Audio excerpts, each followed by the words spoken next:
जय श्री राम दोस्तों, आपका स्वागत है ममता हिंदी कहानियां चैनल में। यहाँ पर आपको मिलेंगी दिल को छू जाने वाली प्रेरणादायक कहानियां।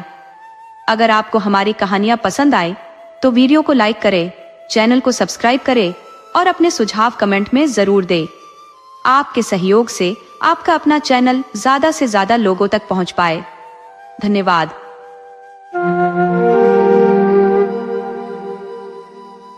एक गांव में एक अत्यंत संपन्न किसान निवास करता था। किसान का स्वभाव न केवल उदार और सत्यनिष्ठ था, बल्कि वह अथक परिश्रम का पर्याय भी था। प्रतिदिन वह अपने खेतों की ओर प्रस्थान करता और संपूर्ण दिवस परिश्रम में रत रहता। उसकी कृषि भूमि विशाल थी, जहां उसके सेवक भी कार्यरत थे। किसान अपने सेवकों के साथ अद्भुत सद्भावना और स्नेहपूर्ण व्यवहार करता था। जब भी उनके जीवन में कोई कठिनाई आती, वह उनके साथ खड़ा रहता। यही कारण था कि सेवक ही नहीं बल्कि समूचा गांव उसका आदर करता था। किसान न केवल गुणवान था बल्कि न्यायप्रिय भी था। गांव में जब भी किसी विवाद के निपटारे हेतु पंचायत आयोजित होती, सभी किसान को सरपंच के रूप में चुनते।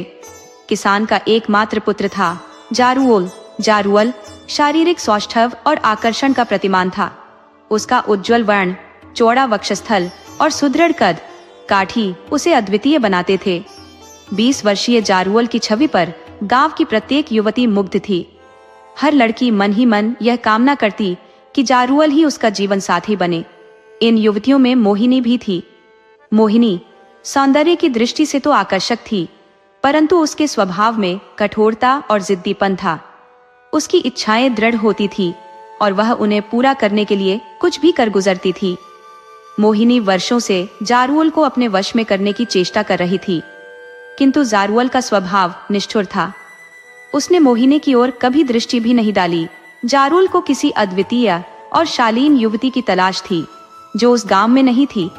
उसे यह विश्वास था कि एक दिन वह अपनी कल्पनाओं की रानी से अवश्य मिलेगा। मोहिनी जारुअल के प्रति दीवानी थी और उसे पाने के लिए कोई भी सीमा लांघने को तत्पर थी। उसने पहले अपनी आंखों में प्रेम का सम्मोहक जादू बिखेरकर उसे आकर्षित करने का प्रयास किया, किंतु जारुअल ने उसकी ओर ध्यान तक नहीं दिया। फिर उसने अपनी सहेलियों को जारुअल के पास प्रेम संदेश भेजने का माध्यम बनाया। सहेलियों ने जारुअल को मोहिनी की इच्छा बताई और उससे एकांत में मिलने का निवेदन किया। जारुअल ने उनकी बातें शांति से सुनी, परंतु मिलने से स्पष्ट इनकार कर दिया। मोहिनी ने अपने प्रेम के जाल में जारुअल को फंसाने के कई उपाय किए, परंतु हर बार असफल रही। एक दिन मोहिनी ने मर्यादा की सीमाएं तोड़ दी। एक शाम जब जारुअल अपने खेतों से लौट रहा था और अंधकार तेजी से फैल रहा था, वह सुनसान पगडंडी पर चला जा रहा था। गांव अभी दूर था। तभी अचानक मोहिनी रास्ते में आ गई और उसे पकड़कर उससे लिपट गई। उस समय मोहिनी ने खुद को सजाने संवारने में कोई कसर नहीं छोड़ी थी। उसने भड़कीले वस्त्र पहन रखे थे और श्रृंगार भी ऐसा किया था जैसे किसी उत्सव में जा रही हो। जारुअल उसकी इस हरकत से सन्न रह गया। उसने मोहिनी को खुद से अलग करने की हर संभव कोशिश की, लेकिन मोहिनी जैसे किसी सनक में थी। जब वह उसका एक हाथ हटाता तो मोहिनी दूसरा हाथ उसकी गर्दन में डाल देती। दूसरा हाथ छुड़ाने पर पहले हाथ से उसे फिर से जकड़ लेती। उसकी स्थिति किसी उन्मादी की तरह हो गई थी। वह कभी जारुअल को चूमने की कोशिश करती तो कभी अपना शरीर उससे सटाने लगती। उसकी आंखों में वासना का सैलाब उफान मार रहा था। जारुअल ने महसूस किया कि मोहिनी को समझाना बेकार है। उसने अपने पूरे जोर से उसे खुद से अलग किया और गुस्से में उसे दूर धकेल दिया। जारुअल के धक्के से मोहिनी दूर गिर पड़ी। इस अपमान को मोहिनी सहन नहीं कर पाई। उसने वहीं बदला लेने का फैसला कर लिया। उसने अपने कपड़े फाड़ डाले, बाल बिखेर लिए और जोर जोर से चिल्लाने लगी। उसकी आवाज में झूठे आरोपों का तूफान था। वह चिल्लाकर जारुअल पर अपनी इज्जत लूटने का इल्जाम लगाने लगी। मोहिनी की चीख पुकार सुनकर कुछ राहगीर वहां जमा हो गए। जब उन्होंने उसके फटे कपड़े और अस्त व्यस्त हालत देखी तो मोहिनी की बातों पर भरोसा कर लिया। मोहिनी सुंदर तो थी ही और जारुअल भी युवा था। ऐसे में मोहिनी का जाल काम कर गया। जारुअल कुछ नहीं बोला। वह चुपचाप घर लौट गया। रात तक यह खबर पूरे गांव में आग की तरह फैल गई।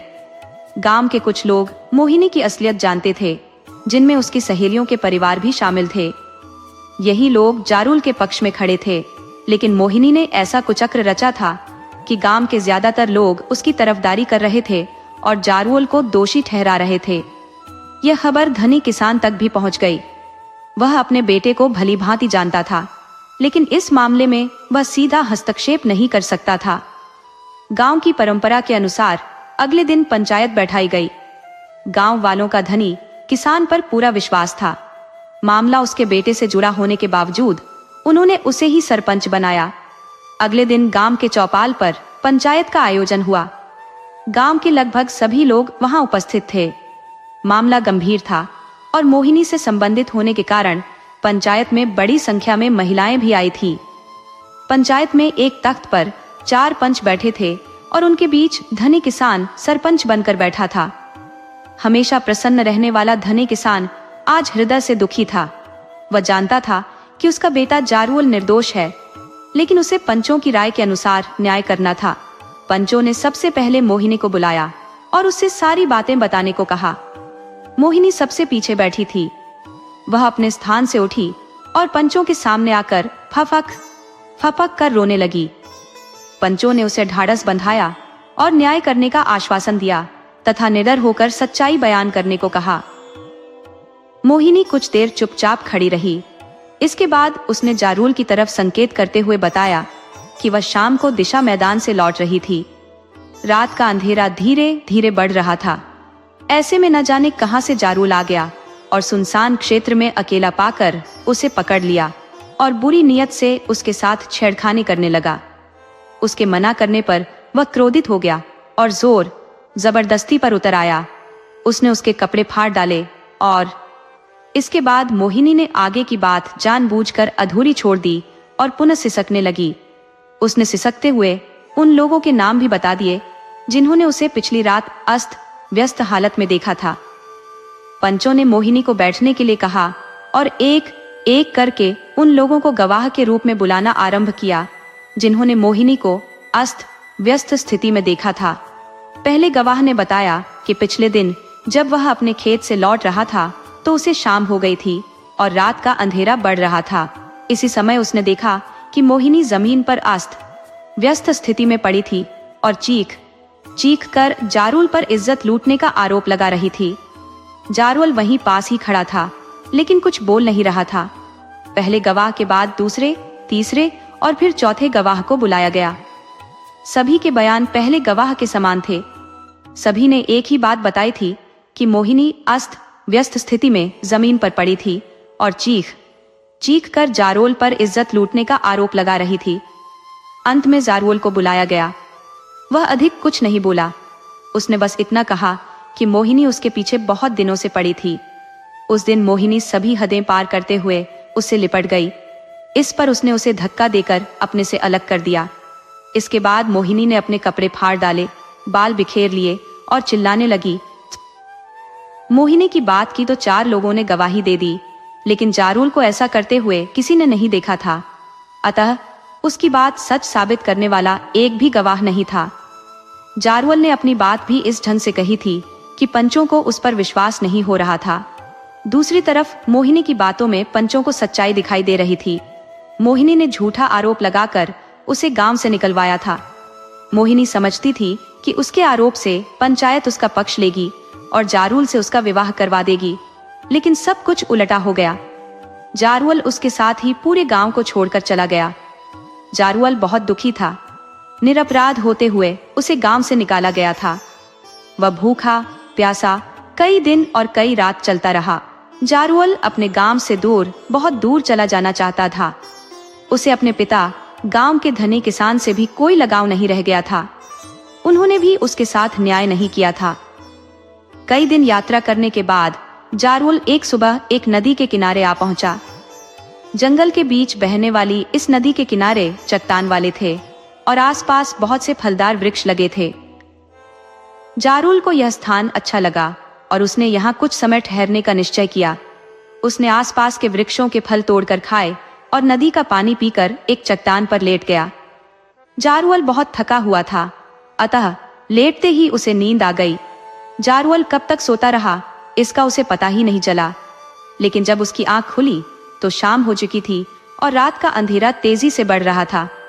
जारुल उठकर बैठ गया और उसने सुस्ती दूर करने के लिए दोनों हाथ ऊपर उठाकर जोरदार अंगड़ाई ली। दिन भर सोने के कारण उसकी थकान उतर गई थी और अब वह अपने को तरोताजा अनुभव कर रहा था। जारुल से कुछ दूरी पर खड़ी एक दानवी उसे बड़े ध्यान से देख रही थी। दानवी का शरीर एक बड़े वृक्ष जैसा था और वह बहुत कुरूप थी। उसका पति एक लंबे समय के लिए बाहर गया हुआ था। उस दानवी को एक पुरुष की तलाश थी। ऐसे में जारुल को देखकर उसकी आंखों में चमक आ गई। दानवी बहुत बुद्धिमान थी। वह अच्छी तरह जानती थी कि एक कुरूप और विशालकाय दानवी को कोई प्यार नहीं करेगा। यह भी संभव था कि उसका रूप और विशाल आकार देखकर सामने वाला पुरुष भयभीत हो जाए और भय से उसके प्राण निकल जाए। दानवी ने इस विषय में बहुत सोचा। अचानक उसके दिमाग में एक योजना आ गई। दानवी ने अपनी दानवी शक्ति से अपना रूप बदला और 16 वर्ष की सुंदर, रूपवान, गोरी, इकहरे शरीर वाली युवती बन गई। इस समय उसे जो भी देख लेता उस पर मोहित हो जाता। इसके साथ ही दानवी ने अपनी शक्ति से एक तेंदुआ उत्पन्न किया और बचाओ बचाओ चीखने लगी। जारुल अब भी उठकर बैठा ही था कि उसके कानों से किसी युवती की बचाओ बचाओ की कातर आवाज टकराई। जारुल खड़ा हो गया। उसने अपने चारों ओर सावधान होकर दृष्टि दौड़ाई। जारुल ने जो कुछ देखा तो देखता ही रह गया। उसे कुछ दूरी पर एक अनिंद्य सुंदरी भयभीत खड़ी थी और एक कद्दावर तेंदुआ उस पर हमला करने जा रहा था। जारुल ताकतवर और साहसी था। उसने पल भर में तेंदुए से टकराने का निर्णय ले लिया और दौड़कर तेंदुए से जा भिड़ा। तेंदुआ बड़ा चालाक और ताकतवर था। वह जारुल पर पंजे मारने और उसका गला अपने मुंह में भरने का प्रयास कर रहा था और जारुल बड़ी फुर्ती से उसके वार बचा रहा था। दोनों में बहुत देर तक लड़ाई चलती रही। दानवी दूर खड़ी जारुल की बहादुरी देख रही थी। जारुल और तेंदुए को लड़ते लड़ते कई घंटे हो गए, लेकिन कोई भी अपनी हार मानने के लिए तैयार नहीं था। अचानक जारुल के हाथों में तेंदुए की पूंछ आ गई। उसने दोनों हाथों से तेंदुए की पूंछ पकड़ी और उसे चारों ओर के कई चक्कर घुमाकर एक ओर फेंक दिया। बेचारा तेंदुआ इसके लिए तैयार नहीं था। वह नदी के किनारे की एक चट्टान पर गिरा और एक ओर भाग निकला। तेंदुए के जाने के बाद जारुल ने दानवी की ओर देखा तो देखता ही रह गया। दानवी उसे स्वर्ग की अप्सरा के समान सुंदर लगी। वह सवान सुंदरी थी और जारुल को प्यार भरी नजरों से देख रही थी। अचानक दानवी ने आगे बढ़कर जारुल से कुछ खाने पीने को आग्रह किया। जारुल ने मुस्कुराते हुए सिर हिलाकर अपनी स्वीकृति दे दी। दानवी ने जारुल का हाथ पकड़ा और उसे लेकर अपनी गुफा में आ गई। यह एक प्राकृतिक गुफा थी जो भीतर से बहुत साफ और आरामदायक थी। दानवी ने जारुल को पत्थर की शिला पर बैठाया और पत्ते पर रखकर अनेक स्वादिष्ट व्यंजन ले आई। जारुल को यह सब बहुत अच्छा लगा, किंतु उसने इस बात पर ध्यान नहीं दिया कि इस जंगली गुफा में इतने शानदार स्वादिष्ट व्यंजन कहां से आए। वास्तव में ये व्यंजन दानवी ने अपनी दानव शक्ति से मंगाए थे। जारुल के आग्रह पर दानवी ने भी खाने पीने में उसका साथ दिया। इसके बाद दोनों में प्रेम भरी बातें आरंभ हो गई। बातें करते करते कब रात हो गई इसका उन्हें पता ही नहीं चला। रात में दोनों ने फिर थोड़ा बहुत भोजन किया और उसी चट्टान पर लेट गए। अगले दिन प्रातःकाल जब जारुल सोकर उठा तो उसका शरीर काफी थका हुआ था। उसे दानवी से अलौकिक सुख की प्राप्ति हुई थी। दानवी उससे पहले उठ गई थी और पास ही खड़ी उसे प्यार से देख रही थी। जारुल ने उसे संकेत से अपने पास बुलाया और लिपटा लिया। दानवी शर्माती हुई उसकी गोद में आ गई। इस समय उसे देखकर कोई यह कल्पना नहीं कर सकता था कि यह एक खूंखार बदसूरत दानवी है। जारुल और दानवी दोनों बहुत खुश थे। वे दिन में जंगल में इधर उधर घूमते और रात में जीवन का अलौकिक आनंद लेते। जारुल दानवी के प्यार में इतना डूबा हुआ था कि उसने उससे यह भी नहीं पूछा कि वह कौन है, यहाँ अकेली कैसे रहती है, स्वादिष्ट भोजन कहाँ से आते हैं। जारुल और दानवी सूरज निकलने के बाद देर से उठते।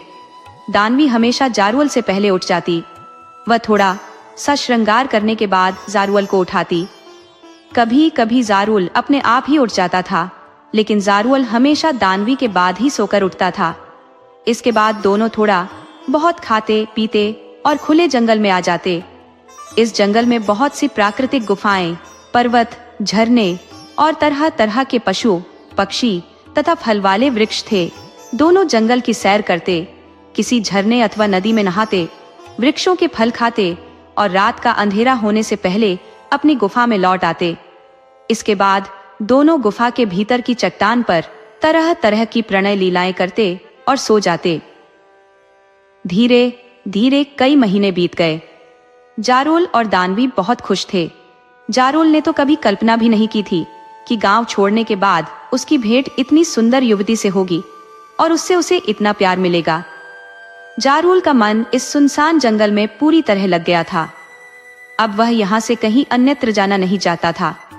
अचानक एक दिन अर्धरात्रि के समय दानव प्रकट हुआ और गुफा के द्वार पर खड़ा होकर दहाड़ा।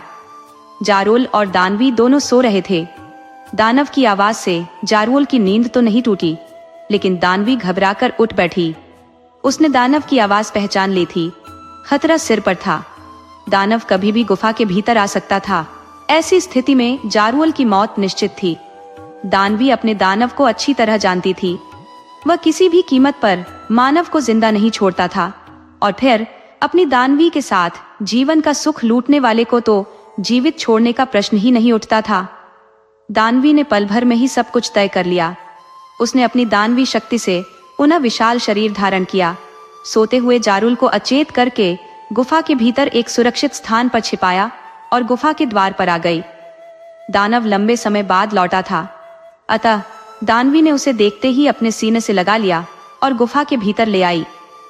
दानवी पूरी तरह सामान्य लग रही थी, अतः दानव ने उस पर किसी प्रकार का शक नहीं किया और उससे थोड़ी बहुत छेड़खानी करने के बाद सो गया। दानवी अपने दानव के साथ कुछ समय तक लिपटी हुई इस प्रकार पड़ी रही, मानो वह भी उसके साथ सो रही हो, किंतु वह सोई नहीं थी। जैसे ही दानव के गहरी नींद के खर्राटे बजने लगे, दानवी उठी और जारुल के पास पहुंच गई। उसने जारुल को एक छोटे बच्चे के समान अपने कंधे पर लादा और गुफा के बाहर आ गई।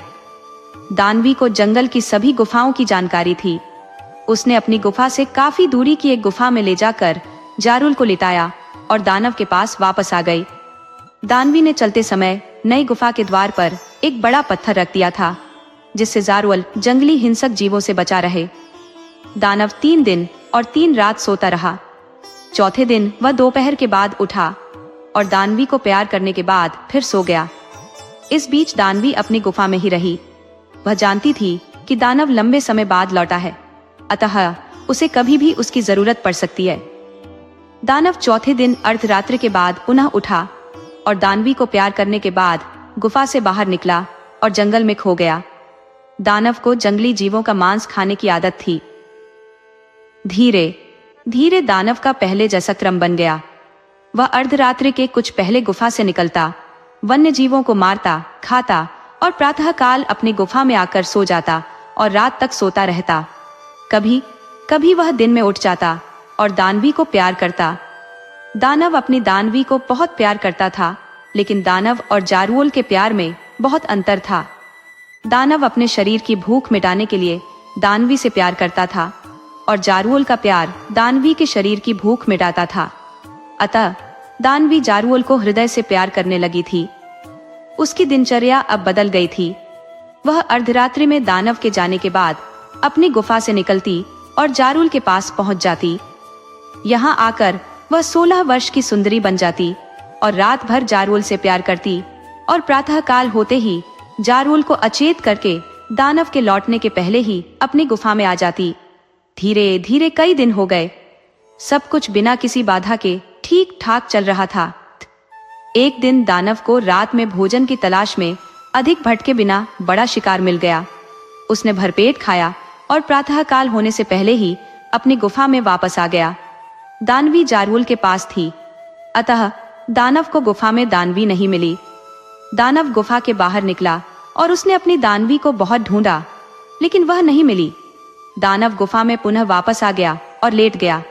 प्रातः काल होते ही दानवी वापस आ गई। उसने गुफा में दानव को पड़े देखा तो कुछ भयभीत हुई, लेकिन शीघ्र ही उसने अपने पर नियंत्रण किया और सामान्य दिखाई देने लगी। दानव ने दानवी की ओर देखा। दानवी उससे नजरें चुरा रही थी। इससे दानव को कुछ शक हुआ, लेकिन उसने कुछ कहा नहीं और आंखें बंद करके लेट गया। दानवी भी उसके पास आकर लेट गई और अर्धरात्रि तक उसके पास पड़ी रही। अर्धरात्रि होते ही हमेशा की तरह दानव उठा और गुफा के बाहर निकल गया, किंतु वह अधिक दूर नहीं गया, बल्कि गुफा से कुछ दूर जाकर एक मोटे वृक्ष के पीछे छिपकर खड़ा हो गया। दानवी को इसकी जानकारी नहीं थी। उसने दानव के जाने के बाद 16 वर्ष की सुंदर बाला का रूप धारण किया और जारुअल की गुफा की ओर चल पड़ी। दानव ने दानवी का नया रूप देखा तो उसका शक पक्का हो गया। उसने दानवी से कुछ नहीं कहा और उसके पीछे पीछे चल पड़ा। दानवी सीधी जारुल की गुफा में पहुंची और उसने जारुल को उठाया। आज उसका इरादा जारुल को सब कुछ साफ साफ बता देने का था। आज वह जारुल को यह बताने आई थी कि वह एक दानवी है।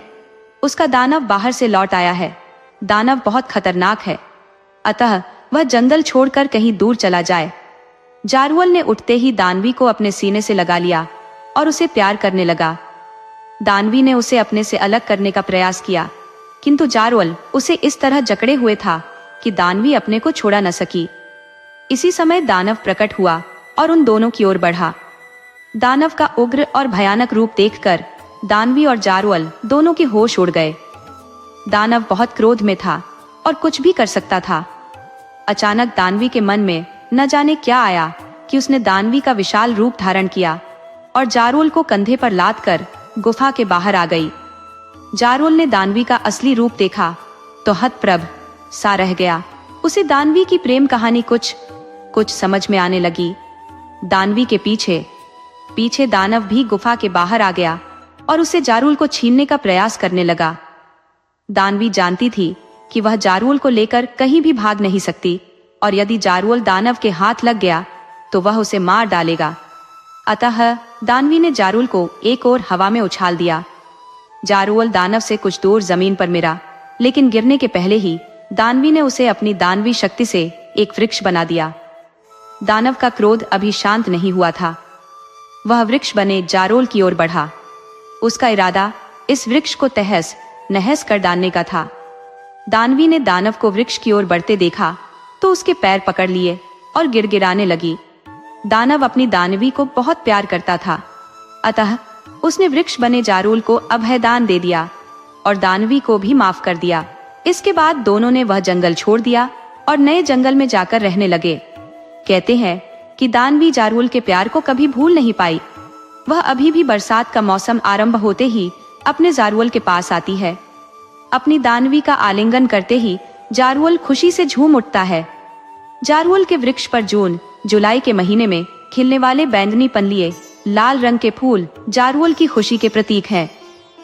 दोस्तों, आपको कहानी कैसी लगी अपने सुझाव कमेंट करना न भूले।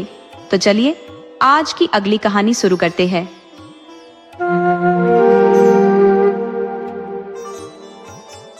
एक राजा की 2 पत्नियां थी, एक बड़ी रानी और दूसरी छोटी रानी। घर में बड़ी रानी का ही वर्चस्व था। छोटी रानी को अनदेखा और अपमानित किया जाता था। यहाँ तक कि राजा भी छोटी रानी के प्रति उदासीनता का रवैया अपनाए हुए थे। छोटी रानी का जीवन विषम परिस्थितियों में बीत रहा था। छोटी रानी के 2 पुत्र थे, शीत और बसंत। राजा अपने इन पुत्रों की भी उपेक्षा करते थे। बच्चों को न तो पौष्टिक आहार मिलता, न ही ढंग के वस्त्र। साथ ही उन्हें बड़ी माँ की तीखी और अपमानजनक बातें भी सहनी पड़ती थी। छोटी रानी इस सब को चुपचाप देखती और सहती रहती, लेकिन बड़ी रानी को यह भी कम प्रतीत होता। वह लगातार छोटी रानी को नीचा दिखाने के अवसर तलाशती रहती थी। एक दिन दोनों रानियां नदी में स्नान के लिए गई। बड़ी रानी ने अपनी मीठी बोली से छोटी रानी को फुसलाते हुए कहा, आओ मैं तुम्हारे माथे पर साबुन मल दूं। छोटी रानी को कुछ एहसास नहीं हुआ कि बड़ी रानी अपने छल का जाल बुन चुकी है। साबुन के बहाने उसने एक जादुई दवा की टिकिया उसके माथे पर रगड़ दी। देखते ही देखते छोटी रानी एक तोता बन गई और टी टीन करती हुई उड़ गई। घर लौटकर बड़ी रानी ने घोषणा कर दी, छोटी रानी नदी में डूब गई। राजा ने यह बात मान ली मानो यह सच हो। राजमहल की समृद्धि जैसे कहीं खो गई। वातावरण में उदासी छा गई। शीत और बसंत गहरे शोक में डूब गए। उधर तोता बनी छोटी रानी उड़ते उड़ते एक अन्य राजा के महल में जा पहुंची। वहां के राजा ने जब उसे देखा तो वह चकित रह गए। सोने जैसा चमकता हुआ तोता, राजा की बेटी बसंत लता ने कहा, पिताजी, यह तोता मुझे चाहिए। राजा के आदेश पर तोते को पकड़कर एक सुनहरे पिंजरे में बंद कर दिया गया। समय बीतता गया। इधर बड़ी रानी के 3 पुत्र हुए, लेकिन उनकी स्थिति चिंताजनक थी। सभी बच्चे इतने कमजोर और दुबले थे कि हड्डियों का ढांचा मात्र प्रतीत होते थे। बड़ी रानी ने उनके पोषण के लिए हर संभव प्रयास किए। पुआ, पकवान, मांस, मछली खिलाए, लेकिन उनकी काया में कोई सुधार नहीं हुआ। वे सूखी लकड़ी जैसे ही बने रहे। दूसरी ओर शीत और बसंत को न के बराबर भोजन मिलता था, फिर भी वे स्वस्थ और हृष्ट पुष्ट थे। ये देखकर बड़ी रानी का क्रोध और ईर्ष्या और बढ़ जाती। एक दिन जब शीत और बसंत पाठशाला से लौटे तो उन्होंने बड़ी माँ को आग बबूला देखा। वह उन्हें देखते ही गालियों की झड़ी लगा देती, उनकी ओर चीखती, चिल्लाती और मारने पर उतारू हो जाती। घर में चीजों को इधर उधर फेंकने लगी। यह सब देखकर राजा तुरंत वहां पहुंचे और हैरानी से पूछा, तुम्हें क्या हो गया है? रानी क्रोध में बेकाबू होकर कांपने लगी और दहाड़ते हुए बोली, मेरी सौत के ये दोनों बेटे हमेशा मुझे ताने मारते हैं, बदतमीजी करते हैं। जब तक इनके खून से नहाकर अपना गुस्सा शांत नहीं करूंगी, मेरा दिल ठंडा नहीं होगा। राजा ने बेरुखी से कहा, जैसी तुम्हारी इच्छा। उन्होंने तुरंत जल्लाद को बुलवाया और आदेश दिया, इन दोनों लड़कों को मौत के घाट उतारो और उनका खून रानी को सौंपो। शीत और वसंत फूट फूट कर रोने लगे, लेकिन जल्लाद को तो राजा की आज्ञा का पालन करना था। उसने उनके हाथ पैर बांध दिए और उन्हें बलि के लिए जंगल की ओर ले गया। उनके करुण क्रंदन को सुनने वाला कोई नहीं था। जंगल पहुंचकर जल्लाद ने उनके कपड़े उतरवाकर उन्हें पेड़ की छाल पहना दी। शीत ने दर्द भरे स्वर में कहा, भाई, शायद यही हमारी किस्मत में लिखा था। जल्लाद ने उनके बंधन खोल दिए और गहरी सांस लेते हुए बोला, राजकुमारों, मैं आपकी जान कैसे ले सकता हूँ? मैंने आपको अपनी गोद में पाला है। राजा का आदेश है, लेकिन मेरा दिल ये घिनौना काम नहीं कर सकता। भाग जाओ, इन वक्कल के कपड़ों में कोई तुम्हें पहचान नहीं पाएगा। उसने उन्हें जंगल से बाहर निकलने का रास्ता बताया और खुद राजमहल की ओर लौट गया। वहां पहुंचकर जल्लाद ने एक कुत्ते और सियार का खून लेकर बड़ी रानी को सौंप दिया। खून देखकर बड़ी रानी खुशी से फूली नहीं समाई। उसने उस खून से स्नान किया और अपनी खुशी में अपने बच्चों को तरह तरह के व्यंजन खिलाए। उधर शीत और वसंत जंगल के घने रास्तों में भटकते रहे। चलते चलते थककर वे एक पेड़ के नीचे बैठ गए। वसंत ने प्यास से बेहाल होकर कहा, भाई, अब तो पानी लाकर दो, नहीं तो मुझसे चला नहीं जाएगा। शीत ने इधर उधर नजर घुमाई और सांत्वना देते हुए बोला, तुम यहीं बैठो, मैं देखता हूं कहीं पानी मिलता है या नहीं। पानी की खोज में चलते हुए शीत को एक तालाब दिखा। उसने सोचा, पानी ले जाने का कोई साधन तो है नहीं। अगर चादर को भिगोकर ले जाऊं तो शायद वसंत की प्यास बुझा सकूं। यह सोचकर उसने चादर को पानी में डुबो दिया। जिस राज्य की सीमा के अंतर्गत वह तालाब था, उस राज्य के राजा का अचानक देहांत हो गया। राजा की कोई संतान नहीं थी। समस्या उत्पन्न हुई कि राज सिंहासन पर कौन बैठेगा। सिंहासन को तो खाली नहीं रखा जा सकता है। इस पर काफी विमर्श हुआ। अंत में मंत्रियों एवं प्रजा ने मिलकर तय किया कि जिस व्यक्ति के माथे पर राज तिलक होगा उसे ही सिंहासन पर बैठाया जाएगा। योजनानुसार एक सफेद हाथी की पीठ पर सिंहासन बांधकर हाथी को छोड़ दिया गया। वह हाथी माथे पर राज तिलक वाले व्यक्ति की खोज में निकल पड़ा। इस क्रम में वह उस तालाब के पास पहुंचा जहां शीत अपनी चादर को पानी में भिगो रहा था। शीत के माथे पर राज तिलक देखते ही सफेद हाथी ने उसे अपनी सूंड से पकड़ा और सिंहासन पर बैठा दिया। शीत बसंत बसंत पुकारने लगा, पर सब बेकार। सफेद हाथी शीत को लेकर तेजी से नगर की ओर चल पड़ा। इधर बसंत पेड़ के नीचे बैठा भाई के आने का इंतजार कर रहा था। बहुत देर तक जब उसका भाई नहीं आया तो डर के मारे वह रोने लगा। रोते रोते सारा दिन बीत गया। रात है ही तो रोकर वह वहीं सो गया। दूसरे दिन सुबह एक सन्यासी उधर से गुजरा। बसंत को उस हाल में देखकर उसे बड़ी दया आई। उसने उसे गोद में उठा लिया और जंगल में बनी अपनी कुटिया में ले गया। उधर सफेद हाथी शीत को लेकर उस राज्य की प्रजा के समक्ष उपस्थित हुआ। सभी ने नए राजा का स्वागत किया। शीत को राज सिंहासन पर बिठाया गया और उसे राज तिलक लगाया गया। शीत को कुछ समझ में नहीं आ रहा था कि हो क्या रहा है। उसे राह रहकर अपने भाई बसंत की बहुत याद आ रही थी। समय बीतने लगा। शीत ने परिस्थिति से समझौता कर लिया। वह कुशलता पूर्वक राज काज संभालने लगा। अब उसे किसी भी चीज का अभाव नहीं था। उधर बसंत जंगल में सन्यासी की कुटिया में अपने दिन बिता रहा था। वह रोज हवन के लिए जंगल से लकड़ियां चुनकर लाता, पूजा के लिए फूल तोड़कर लाता और जंगल के कंद मूल खाकर अपना पेट भरता था। कभी कभी वह सन्यासी के पास बैठकर शास्त्रों एवं वेदों का ज्ञान भी प्राप्त करता। शीत और बसंत के पिता पर दैवीय आपदा आई। उनका सारा राज्य नष्ट हो गया। राजा सब कुछ छोड़ छाड़कर अज्ञातवास को चले गए। बड़ी रानी की दशा भी अत्यंत दयनीय हो गई थी। भिक्षा मांगकर जीवन निर्वाह करने की नौबत आ गई, परंतु उसके फटे चिथड़े गंदे कपड़ों को देखकर लोग भी उसे दुत्कार देते। एक दिन दुखी होकर बड़ी रानी अपने तीनों पुत्रों के साथ समुद्र के किनारे खड़ी थी। अचानक समुद्र की लहरों में तीनों पुत्र बह गए। रानी ने अपने पुत्रों को बचाने की बहुत कोशिश की, पर सब बेकार। दुखी होकर वह भी समुद्र में कूद पड़ी। उधर राजा की बेटी बसंतलता अब बड़ी हो गई थी। अपनी रूपवती कन्या के लिए राजा योग्य वर की तलाश कर रहे थे, पर वैसा वर उन्हें मिल नहीं रहा था।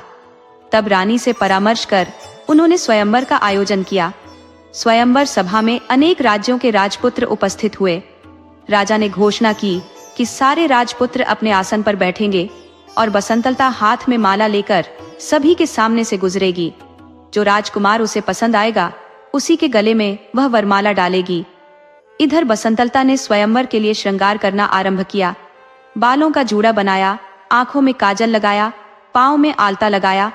फिर तोता बनी रानी से पूछा, और मुझे क्या चाहिए? तोते ने कहा, मैं अगर तुम्हारी जगह होती तो पांवों में सोने की पायल पहनती। इससे रुनझुन की बहुत मधुर आवाज आती है। बसंतलता ने सोने की पायल पहन ली। फिर पूछा, बोलो और क्या चाहिए मुझे? तोते ने कहा, अगर मैं तुम्हारी जगह होती तो सोने की जरी वाली साड़ी पहनती।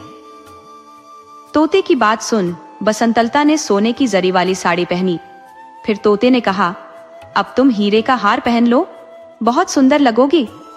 बसंतलता ने हीरे का हार पहन लिया। फिर पूछा, अब? तोते ने कहा, नाक में मोती की लौंग, कानों में जड़ाऊ कर्णफूल और मांग में हीरे का टीका पहनने से ही नारी का श्रृंगार पूरा होता है। बसंतलता ने सारी चीजें पहन ली। तब तोते ने कहा, सब तो हुआ, पर गजमुक्ता न होने से श्रृंगार तो पूरा होगा ही नहीं। तुम्हारे पास तो गजमुक्ता है ही नहीं। अगर स्वयंवर में आए हुए राजकुमारों में से कोई गजमुक्ता ला दे तो समझना वही तुम्हारे योग्य वर है। यह सुनकर बसंतलता ने सारे साज श्रृंगार उतार दिए और घोषणा करवा दी कि जो राजकुमार उसके लिए गजमुक्ता लाएगा उसी से वह विवाह करेगी। घोषणा सुनते ही सारे राजकुमार गजमुक्ता की खोज में निकल पड़े। राजकुमारों ने सुना था कि सभी हाथियों में गजमुक्ता नहीं होती है। समुद्र के किनारे पाए जाने वाले किसी हाथी में ही गजमुक्ता होती है। अतः सारे राजकुमार समुद्र की ओर चल पड़े। समुद्र के किनारे पहुंचने से पहले ही हाथियों के एक झुंड ने उन पर धावा बोल दिया, जिस कारण अनेक राजपुत्रों के हाथ पैर टूट गए, अनेक घायल हो गए और इस तरह सब हताश निराश होकर वापस लौट गए। कुछ ही दिनों बाद यह समाचार शीत राजा के कानों तक पहुंचा। उसे राजपुत्रों की दुर्दशा पर दया आई और बसंतलता के आचरण पर अत्यंत क्रोध आया। उसने निश्चय किया कि वो बसंतलता के अहंकार को चूर चूर कर देगा। उसने बसंतलता के पिता के राज्य पर आक्रमण कर दिया। बसंतलता के पिता की पराजय हुई। शीत राजा ने बसंतलता को बंदी बना लिया। उधर बसंत सन्यासी की कुटिया में दिन बिता रहा था। सारा दिन इधर उधर घूमता रहता।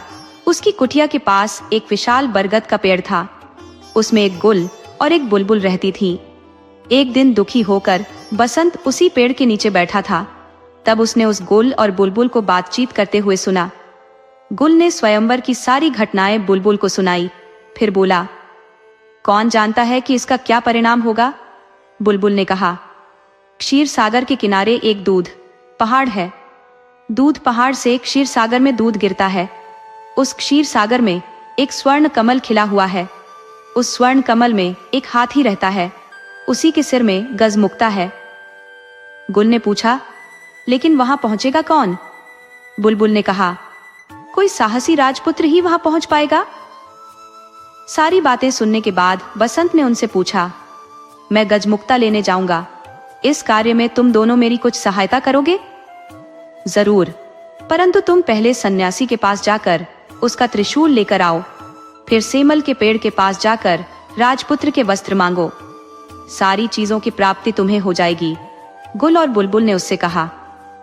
बसंत ने सन्यासी से त्रिशूल लिया, सेमल के पेड़ से राजवस्त्र प्राप्त किए और उन्हें पहनकर समुद्र की ओर चल पड़ा। क्षीर सागर पहुंचकर उसने देखा कि स्वर्ण कमल के बीच दूध की तरह सफेद एक हाथी के सिर पर गजमुक्ता है। गजमुक्ता की रोशनी से चारों ओर उजाला फैला हुआ है। बसंत उस सफेद हाथी की पीठ पर कूदा। जैसे ही उसने सफेद हाथी के सिर पर त्रिशूल को रखा, वैसे ही सागर, स्वर्ण कमल, सफेद हाथी सब गायब हो गए। वहां केवल एक कमल का फूल खिला हुआ था और उसके अंदर गजमुक्ता की माला थी। मनुष्य की आवाज में कमल के फूल ने पूछा, निश्चय ही तुम राजपुत्र हो? कौन सा राज्य है तुम्हारा? बसंत ने कहा, मैं राजपुत्र नहीं हूं, एक सन्यासी के साथ जंगल में रहता हूं। ठीक है, तुम गजमुक्ता को अपने सिर पर और मुझे अपने हृदय में रखो। बसंतलता के साथ तुम्हारा ही विवाह होगा और तुम्हारा जीवन सुख से बीतेगा। बसंत क्षीर सागर के बालू पर चलता हुआ वापस लौटने लगा।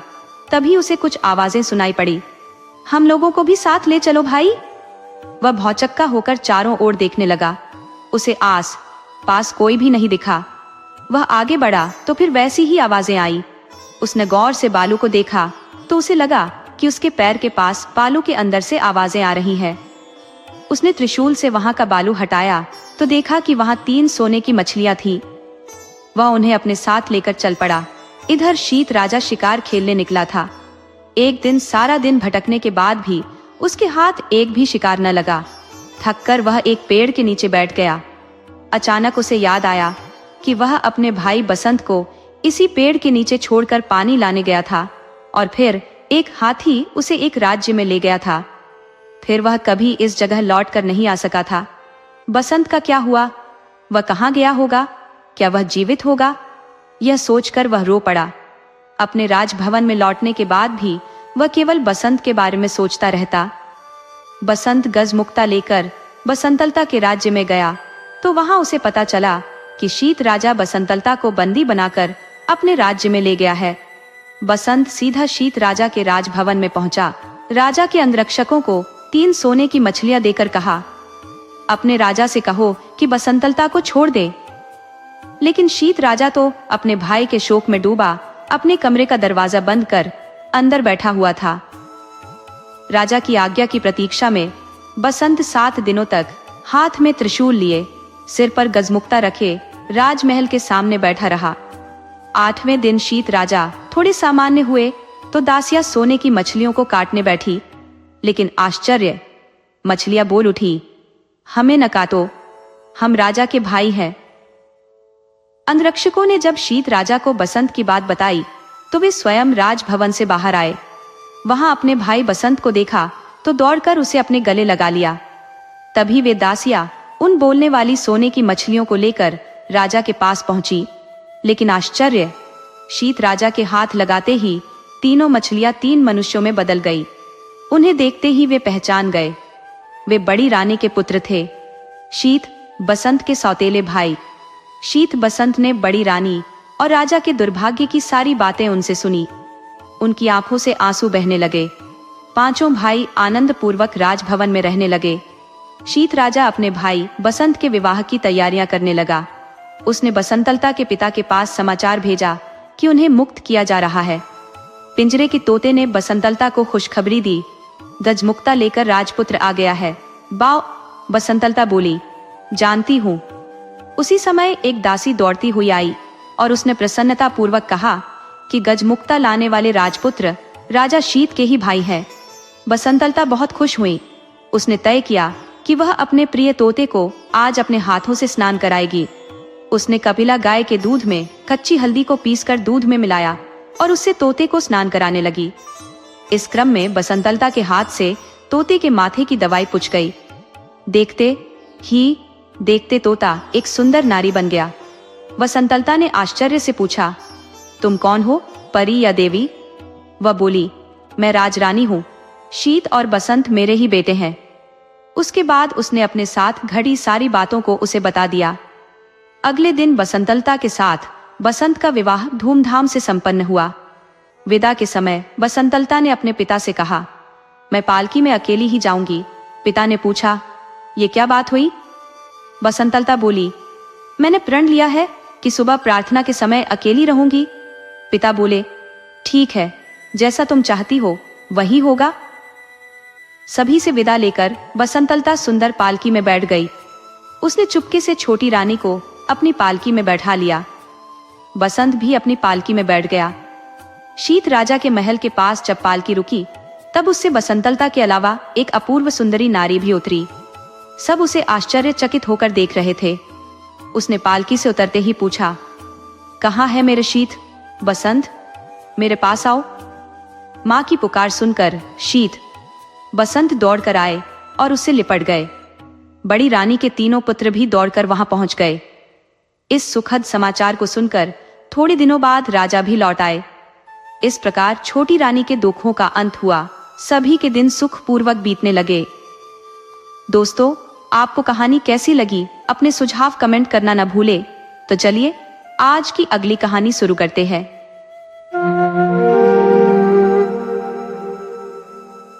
फ्रेडरिक नाम का एक शख्स था जिसकी पत्नी का नाम कैथरीन था। एक दिन फ्रेडरिक ने कहा, केट, मैं खेत में मेहनत करने जा रहा हूँ। जब लौटूंगा तो जोर की भूख लगी होगी, इसीलिए तुम कुछ लजीज भोजन तैयार रखना और बियर भी रख देना। कैथरीन ने हामी भरते हुए कहा, ठीक है, सब कुछ तैयार होगा। दोपहर करीब आने लगी और कैथरीन ने एक बढ़िया सा गोश्त का टुकड़ा तलने के लिए चूल्हे पर रख दिया। वह सुनहरा होने लगा तो उसने उसे पलटा और खुद से कहा, यह तो लगभग तैयार है, अब तहखाने से बियर ले आती हूँ। कड़ाही को आंच पर ही छोड़कर वह एक बड़ा जग लेकर तहखाने चली गई। पीपे से बियर भरते वक्त अचानक उसे ख्याल आया, अरे कुत्ता तो खुला है, कहीं टिक्का लेकर भाग न जाए। ये सोचते ही वह घबराई और तेजी से ऊपर भागी। लेकिन जब उसने किचन में कदम रखा तो देखा कुत्ता अपना काम तमाम कर चुका था। टिक्का मुंह में दबाए भाग चुका था। कैथरीन ने गुस्से और निराशा के साथ कुत्ते का पीछा किया, मगर वह फुर्ती से खेतों की ओर निकल गया। हताश होकर उसने सोचा, अब तो टिक्का गया, इसे भूलना ही पड़ेगा। थकान से चूर वह धीरे धीरे घर लौटी। इस बीच तहखाने में बियर का पीपा खाली हो चुका था, क्योंकि वह ढक्कन लगाना भूल गई थी। जब वह तहखाने पहुंची तो देखा कि फर्श पर बियर का सैलाब फैल चुका है।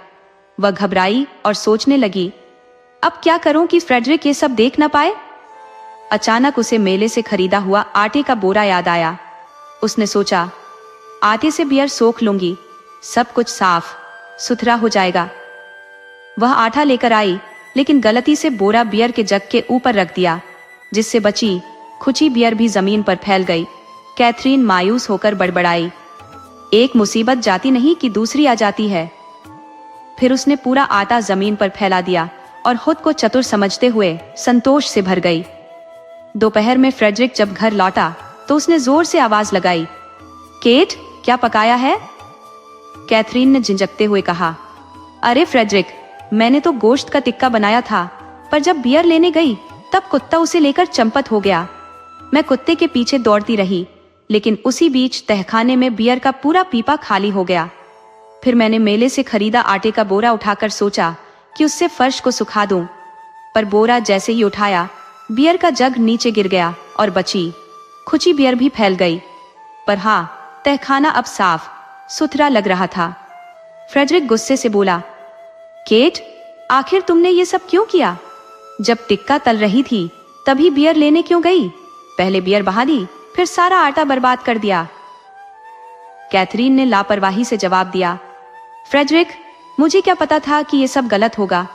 अगर तुम्हें इतना मालूम था तो पहले क्यों नहीं बताया?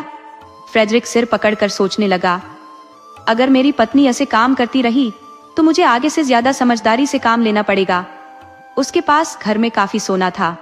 उसने कैथरीन को बुलाकर कहा, देखो ये कितने सुंदर पीले बटन है, मैं इन्हें बक्से में रखकर बगीचे में गाड़ दूंगा, पर ध्यान रखना इन्हें छूना मत। कैथरीन ने झट से कहा, फ्रेडरिक, मैं इन्हें कभी हाथ भी नहीं लगाऊंगी। फ्रेडरिक जैसे ही बाहर गया तभी कुछ फेरी वाले मिट्टी के बर्तन लेकर आए। उन्होंने कैथरीन से पूछा, क्या आप बर्तन खरीदेंगी? कैथरीन बोली, खरीदना तो चाहती हूँ पर मेरे पास पैसे नहीं है। अगर पीले बटन आपके काम आ सकते हैं तो सौदा कर सकती हूँ। फेरी वाले चौकन्ने होकर बोले, पीले बटन हमें दिखाओ। कैथरीन ने चालाकी से कहा, बगीचे में जहां मैं बताऊं वहां खोदो, मुझे खुद खोदने की हिम्मत नहीं है। वे शातिर लोग बगीचे में गए, मिट्टी खोदी और जब देखा कि वे बटन असल में सोना है तो सब निकाल लिया और बदले में ढेर सारे मिट्टी के बर्तन छोड़ गए। कैथरीन उन बर्तनों को बड़े चाव से घर भर में सजाने लगी। जब फ्रेडरिक लौटा तो घर का हाल देखकर आग बबूला हो गया। उसने चिल्लाकर पूछा, ये सब क्या है? कैथरीन ने मासूमियत से जवाब दिया, मैंने ये सब तुम्हारे पीले बटनों से खरीदा, पर मैंने उन्हें नहीं छुआ, फेरी वाले खुद जाकर खोद लाए। फ्रेडरिक सिर पकड़कर बोला, तुम्हें पता भी है वे पीले बटन असल में मेरा सारा सोना थे, तुम ऐसे काम क्यों करती हो? कैथरीन ने सीधे जवाब दिया, मुझे क्या पता था कि इससे नुकसान होगा। अगर इतना जरूरी था तो पहले ही समझा देना चाहिए था। कुछ देर बाद कैथरीन ने सोचा और फ्रेडरिक से बोली, सुनो, अगर हम उन चोरों के पीछे जाएं तो शायद अपना सोना वापस पा सके। फ्रेडरिक बोला, ठीक है, कोशिश करते हैं, पर साथ में मक्खन, पनीर वगैरह भी रख लेना, रास्ते में खाने के काम आएगा। कैथरीन ने हामी भरी और दोनों निकल पड़े, पर फ्रेडरिक तेज कदमों से चल रहा था जबकि उसकी पत्नी पीछे रह गई। वह सोचने लगी, कोई बात नहीं, अच्छा ही है, जब हम लौटेंगे तो मैं घर के पास होंगी, इसलिए कम चलना पड़ेगा। धीरे धीरे वह पहाड़ की चोटी पर पहुंच गई। पहाड़ के एक तरफ एक पतली सी पगडंडी थी जो इतनी पतली थी कि वहां से निकलने वाली गाड़ियों के पहिए पेड़ के तने से रगड़ते हुए जाते थे। वह बोली, देखो जरा, बेचारे पेड़ कैसे घायल हो गए हैं, पता नहीं कभी ठीक होंगे भी या नहीं। उसने तरस खाकर उन पर मक्खन लगा दिया जिससे उन्हें उतनी तकलीफ न हो। जब वह यह दया का काम कर रही थी तभी टोकरी से पनीर का एक टुकड़ा बाहर गिर गया। कैथरीन ने ढूंढा, पर जब नहीं मिला तो वह बोली, मैं दूसरे टुकड़े को तुम्हें ढूंढने के लिए भेजती हूँ, क्योंकि उसकी टांगें मुझसे पतली है। और उसने दूसरे टुकड़े को भी लुढ़का दिया। वह पहाड़ी से लुढ़कता हुआ नीचे कहाँ गया किसी को पता नहीं चला, पर वह यही कहती रही कि उसे लगता है कि दोनों टुकड़े रास्ता जानते हैं, इसलिए उसके पीछे पीछे आ जाएंगे। वह उनकी इंतजार में सारा दिन वहां नहीं रुक सकती थी। आखिर वह फ्रेडरिक के पास पहुंच गई। पत्नी को देखते ही उसने कुछ खाने के लिए मांगा। केट ने सूखी डबल रोटी दे दी। ये पूछने पर कि मक्खन, पनीर कहाँ है, उसने जवाब दिया कि मक्खन मैंने गाड़ियों के पहियों से घायल पेड़ों पर लगा दिया। पनीर का एक टुकड़ा भाग गया था तो दूसरे को मैंने उसे ढूंढने भेज दिया। लगता है दोनों कहीं साथ होंगे। उसका पति बोला, तुम ऐसी बेवकूफी की बातें क्यों करती हो? पत्नी ने जवाब दिया, ऐसा क्यों कह रहे हो?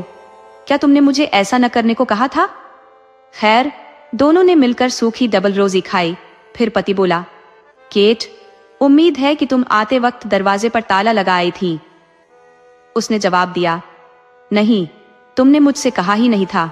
नियरे, फ्रेडरिक ने कहा, तुम आगे जाने से पहले घर लौटो और दरवाजा बंद करके आओ, साथ में कुछ खाने के लिए भी ले आना। कैथरीन ने वही किया जो पति ने कहा था। जाते वक्त रास्ते में सोचती रही कि फ्रेडरिक कुछ खाने के लिए मांग रहे थे, पर मुझे लगता है उन्हें मक्खन, पनीर वगैरह का ज्यादा शौक नहीं है, बल्कि कई बार मैंने उन्हें मेवा और सिरका खाते पीते देखा है। मैं वहीं ले जाऊंगी। घर पहुंचकर उसने पीछे के दरवाजे की चिटकनी लगाई और बाहर के दरवाजे के कब्जे निकाल लिए।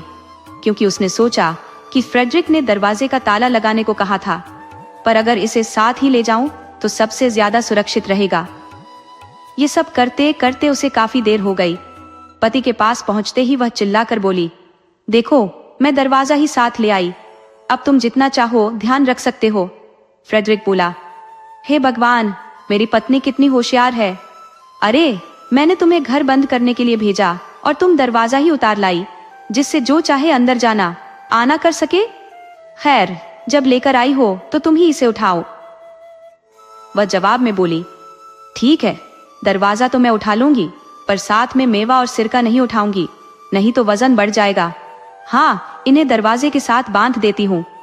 फ्रेडरिक ने कोई ऐतराज नहीं किया और वे चोरों को ढूंढने के लिए जंगल में चले गए, पर उन्हें वे नहीं मिले।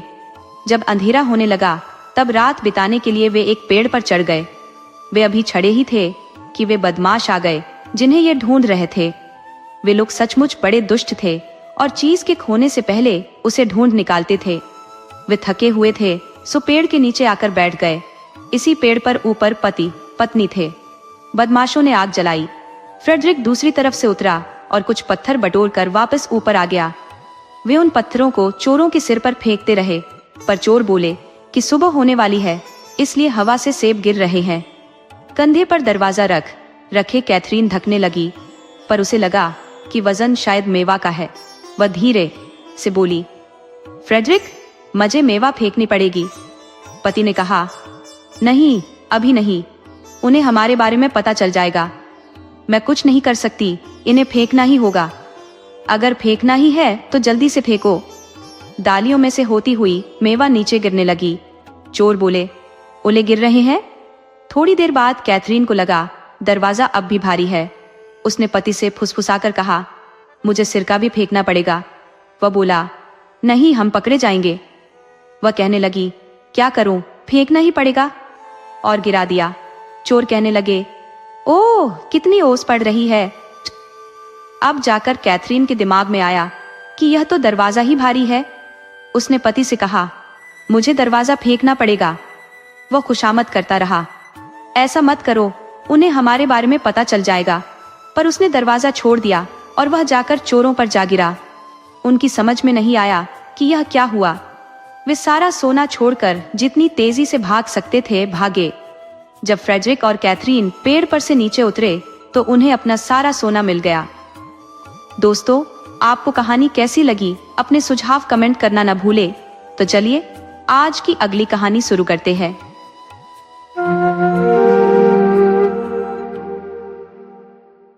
बगीचे के मध्य में गुलाब का एक बेहद आकर्षक पौधा था, जिसके सबसे सुंदर फूल में एक नन्हा सा बौना रहता था। वह इतना छोटा था कि उसे आम इंसानी आंखों से देख पाना नामुमकिन था। हर एक पत्ती को वह अपने सोने का ठिकाना बना लेता था। उसकी मासूमियत और रूप किसी छोटे बच्चे जैसा प्यारा था और उसके कंधों से एड़ी तक रंग बिरंगे चमचमाते पंख फैले हुए थे। उसके सोने की जगह पर हमेशा भीनी खुशबू फैली रहती थी और वहां की दीवारें गुलाब की कोमल पंखुड़ियों जैसी स्वच्छ और पारदर्शी थी। वह छोटा बौना दिन भर की गर्माहट भरी धूप में यहाँ वहां उड़ता फिरता था। वह बगीचे के हर फूल के पास जाता, तितलियों की पीठ पर सवारी का लुत्फ उठाता और नींबू के पत्तों पर बनी रेखाओं को पगडंडियों की तरह नापता रहता। उसे ये पत्तियों की नसें कभी न खत्म होने वाले रास्तों सी जान पड़ती। उस दिन उसने अपना ये खेल कुछ देर से शुरू किया था और सूरज ढलने से पहले वह इसे पूरा भी नहीं कर पाया। रात हो चुकी थी, ठंड बढ़ने लगी थी, ओस की बूंदें गिरने लगी थी और हवा भी चलने लगी थी। वह बेचारा जल्दी से जल्दी अपने गुलाब के फूल में लौटना चाहता था, पर गुलाब की पंखुड़ियां रात के लिए बंद हो चुकी थी। वह आसपास मंडराता रहा, पर एक भी फूल खुला नहीं मिला। बेचारे बौने को डर सताने लगा। उसने आज तक हर रात गुलाब के पत्तियों की नरम गोद में आराम से बिताई थी, कभी भी बाहर अंधेरे में नहीं रहा था। उसने घबराहट में बुदबुदाना शुरू कर दिया, ओह, अब तो मैं मर ही जाऊंगा। बगीचे के एक छोर पर एक हरी भरी बेली वाली जालीदार जगह थी, जिस पर रंगीन बिगुल जैसे फूल खिले हुए थे। बौने ने सोचा कि वह इनमें से किसी एक के अंदर जाकर रात बिता लेगा। वह उस ठंडी शांत छाया की ओर बढ़ा, मगर वहां पहले से ही कोई मौजूद था। वहाँ एक नौजवान और एक युवती, दोनों ही बेहद सुंदर, एक बेंच पर एक दूसरे से सटे बैठे थे। उनकी ख्वाहिश थी कि वो कभी अलग न हो, क्योंकि वे एक दूसरे से बेइंतहा मोहब्बत करते थे। नौजवान ने गहरी सांस लेते हुए कहा, हमें अब बिछड़ना होगा। तुम्हारा भाई हमारे प्यार को बर्दाश्त नहीं कर पा रहा, इसीलिए उसने मुझे यहाँ से बहुत दूर भेजने का इरादा कर लिया है। मैं उसकी फरमाइश पर दूर, बहुत दूर, पहाड़ों के उस पार जा रहा हूँ। अलविदा मेरी प्यारी पत्नी, क्योंकि तुम मेरी जीवन संगिनी ही हो। उन्होंने एक दूसरे को अलविदा कहने से पहले धीरे से चूमा। इस पर लड़की की आंखों में आंसू भर आए और उसने एक गुलाब का फूल तोड़ा। फिर वह उसे अपने प्रेमी को देने से पहले इतनी शिद्दत से चूमा कि गुलाब और भी खिल उठा। उधर नन्हा बौना तुरंत उस गुलाब के भीतर समा गया। उसने अपना सिर उस नरम और महकती दीवार से टिका लिया। आखिरकार उसे शरण मिल गई थी। गुलाब की पंखुड़ियों के पीछे से वह उन दोनों को विदा लेते हुए देख और सुन रहा था। युवक ने गुलाब को अपने दिल के पास रखा। ओह, उसका दिल इतनी जोर से धड़क रहा था कि बौना उस गूंज में सो ही नहीं पाया। जब युवक अंधेरे जंगल से गुजरने लगा, उसने गुलाब को अपने हाथ में लिया और बार बार उसे चूमने लगा। वह इतना जोर से चूम रहा था कि बौना मरते मरते बचा। युवक के होंठ इतने गर्म थे कि गुलाब की पंखुड़ियां खुलने लगी, जैसे सुबह का सूरज निकल आया हो। उसी रात एक और आदमी उस जंगल में आया। वह लड़की का निर्दयी भाई था, जिसके हाथ में एक लंबा तेज धार वाला खंजर था। जब युवक गुलाब को चूम रहा था, उस दुष्ट ने उसे पीछे से छुरा घोंपकर मौत के घाट उतार दिया। उसने उसका सिर धड़ से अलग कर दिया और फिर सिर और शरीर को एक नींबू के पेड़ के नीचे मुलायम मिट्टी में गाड़ दिया। उसने सोचा, अब कोई इसे याद नहीं करेगा, जल्दी ही सब इसे भूल जाएंगे। वह खुद भी पहाड़ों के पार लंबी यात्रा पर निकलने वाला था। उसका मानना था कि इतनी दूर की यात्रा में लोग अक्सर मारे जाते हैं, तो शायद कोई भी यह नहीं पूछेगा कि वह युवक वापस क्यों नहीं लौटा। उसने ताजी खुदी मिट्टी को पत्तों और टहनियों से ढक दिया और अंधेरे में ही अपने घर की ओर बढ़ गया। पर वह जितना अकेला सोच रहा था, उतना अकेला नहीं था। उसके साथ वह नन्हा बौना भी था। जैसे ही वह युवक की कब्र खोद रहा था, बौना नींबू के पेड़ की एक सूखी पत्ती में लिपटकर उस दुष्ट के बालों में गिर पड़ा था। हत्यारे ने अपनी टोपी पहन ली और बौना अंदर कैद हो गया। अंधेरे में वह डर और गुस्से से कांप रहा था और उस क्रूरता के बारे में सोच रहा था जिसका वह साक्षी बना था। सूरज निकलते निकलते वह दुष्ट अपने घर लौट आया। उसने अपनी टोपी उतारी और अपनी बहन के कमरे में घुसा। वह युवती अपने प्रेमी के ख्यालों में खोई सो रही थी, जो पहाड़ों के पार यात्रा पर गया था। उसका निर्दयी भाई उसके ऊपर झुका और एक शैतानी हंसी हंसने लगा। अनजाने में वह पत्ता उसके बालों से गिर पड़ा। वह दबे पांव कमरे से बाहर निकला और अपने कमरे में जाकर सो गया। बौना पत्ते में से निकलकर लड़की के कान में चला गया। उसने जो बुरा काम होते देखा था, वह लड़की को बता दिया कि कैसे उसके भाई ने उसके प्रेमी को मारकर एक फूलों से भरे नींबू के पेड़ के नीचे दफना दिया है। फिर उसने यह बताया कि वह पेड़ जंगल में कहाँ है। लड़की सोच रही थी कि वह सपना देख रही है, पर बौना बोला कि अपने बिस्तर पर एक सूखा नींबू का पत्ता देखकर समझ जाना कि यह सपना नहीं है। लड़की उठी और उसे वह पत्ता दिखा। ओह, वह कितना रोई। उसने कितने खारे आंसू बहाए, पर वहां उसे तसल्ली देने वाला कोई नहीं था। कोई नहीं था जिससे वह अपना दुख कहती। खिड़की खुली हुई थी।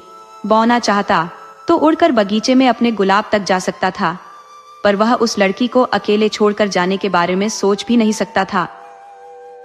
खिड़की की चौखट पर रखे गमले के पौधे में एक फूल था। उसने बाकी दिन वहीं आराम किया। कई बार वह दुष्ट भाई आया, जोर जोर से हंसी मजाक करता रहा। बेचारी लड़की में इतनी हिम्मत भी नहीं थी कि अपना दुख दिखा सके। रात आने पर वह चुपचाप घर से निकली। उसने जंगल में जाकर वह पेड़ ढूंढा, फिर उसके नीचे से अपने प्रेमी की लाश निकाली। वह खूब रोई और भगवान से प्रार्थना करने लगी कि वह भी जल्दी मर जाए।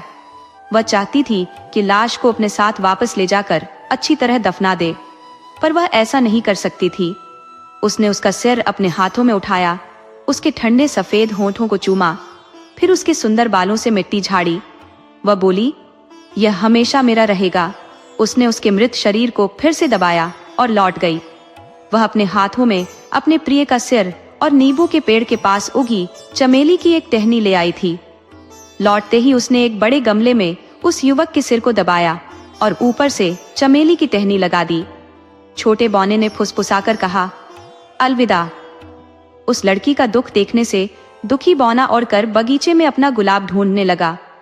हरी टहनियों पर एक दो पत्तियां चिपकी थी, फूल नहीं खिला था।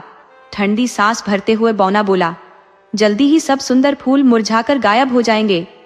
पर उसे एक गुलाब का फूल मिल ही गया, जिसकी पत्तियों में अब भी खुशबू थी और वह वहां रह सकता था। बौना हर सुबह उस लड़की की खिड़की पर जाता था। उसे वह लड़की हमेशा गमले के पास खड़ी रोती मिलती थी। उसके आंसू चमेली की टहनी पर गिरते रहते थे। लड़की पीली पड़ती जा रही थी और टहनी हरी, उसमें नए नए पत्ते आ रहे थे और जल्दी ही सफेद फूलों की कलियां निकल आईं। लड़की ने उन्हें चूम लिया। उसका भाई उसे पागल और बेवकूफ समझता था, क्योंकि वह एक पौधे के पास खड़ी रोती रहती थी। वह नहीं जानता था कि किसी की चमकीली आंखें और लाल होंठ उस चमेली के पौधे के नीचे की मिट्टी में दबे हुए थे। एक दिन वह लड़की गमले के पास खिड़की की चौखट पर सिर टिकाए सो गई।